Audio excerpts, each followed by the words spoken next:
सांगाल किती गरजेची ही मदत आता आपल्याला? गरजेची वाटते म्हणूनच आम्ही जातोय तिथं आणि लोकांना दिलासा तिथं दिलाच पाहिजे.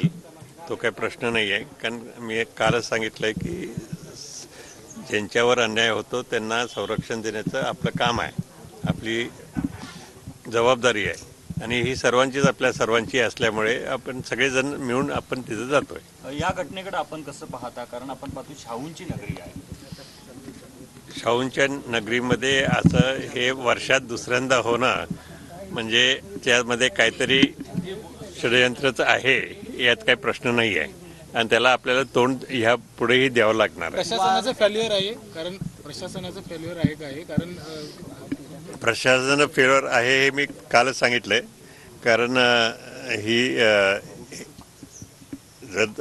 ज्यांनी जो ऑर्डर दिला कलेक्टर साहेबांनी परवा का काल, तो आधीच दिला असता तर कलेक्टर साहेबांनी म्हणण्यापेक्षा शासनाने जर ऑर्डर बरोबर दिला असता तर ही घटना घडली नसती. तुम्ही मदत करायला जाताय, सरकारी मदतीची पण लोकांना अपेक्षा आहे. सरकारला आता नेमकं या सरकारची सुद्धा अपेक्षा आहे, ते सुद्धा म्हटलेलं आहे माझ्या स्टेटमेंटमध्ये आणि सरकारने सुद्धा त्यांना मदत निश्चित केलीच पाहिजे. महाराज, आता याचे पडसाद राज्यात उठायला सुरू झाले. 19 तारखेला मुस्लिम संघटनांनी आंदोलन करण्याच्या सूचना दिलेल्या आहेत, नुकत्याच झालेल्या आहेत. त्याचबरोबर काँग्रेसचे काही आमदार देखील आज पोलीस महासंचालकांची या संदर्भात भेट देतात.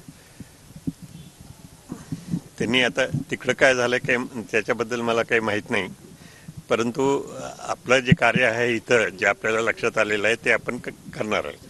या गोष्टीवरती पडदा टाकावा आणि कुठेतरी महाराष्ट्र शांत व्हावा अशी अपेक्षा वाटत नाही का?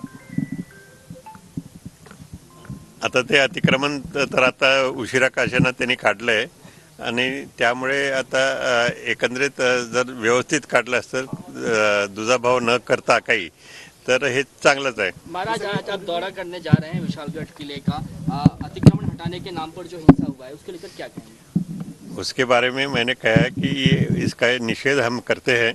वो जो हिंसा हुई है उसका निषेध हम करते ही है. आपने एक पत्र लिखा, उसमें आपने कहा कि समय रहते हमने जो जिला अधिकारी है, पुलिस प्रशासन है, उनको अलर्ट किया था, लेकिन मेरी बातों को सीरियसली नहीं लिया गया. उस कारण से ये वो तो दिखता ही है ना कि हमने जो उनको सूचना दी थी वो संभाजी और मुख्यमंत्री का उन्हें संवाद नहीं साधा और उसके बाद कल परसों साधा शायद, तो वो लेट हो गया था. उस टाइम तक सब गड़बड़ हो गई थी. एक अंतिम सवाल, आज मुंबई में भी जो कांग्रेस के कई विधायक हैं वो आज रश्मि शुक्ला से मिलने के लिए जा रहे हैं, डीजीपी से. आप किस तरीके से देखते हैं? ये बोलेंगे.